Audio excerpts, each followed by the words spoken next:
While we're on it, we'll go with I wonder here because we've already um, tapped the strengths.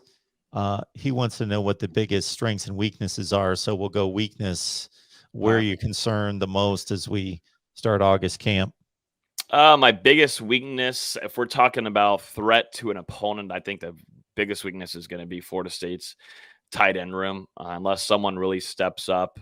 And you got Cameron McDonald, who's been around the university, which seems like 16 or 17 years now, but has really represented Florida State very well. And he's kind of a hybrid guy, tweener guy between a wide receiver and a tight end.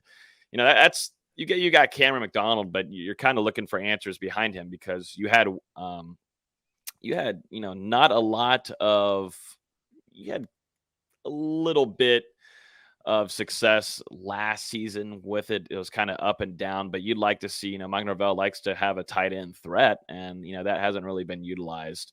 And that big thing too is depth and talent there, and Florida State hasn't been able to bring a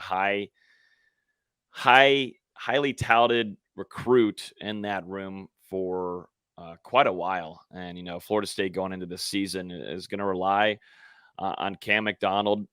And you're going to hope that a few guys like Wyatt Rector, maybe even Jackson West, those guys can step up.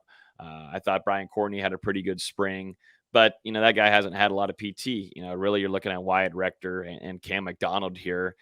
You really like a guy like Marcus and Douglas to step up and be a good tight end blocker guy. He's not going to be really a threat there, a lethal threat at catching, even though I thought he had a more impressive spring catching than I thought he would. That's a really good size tight end. But after that, you're looking at some smaller guys. Let's just be honest here. So I think tight end is probably your weakness heading. If we're talking at least positional group, that's probably going to be your weakness.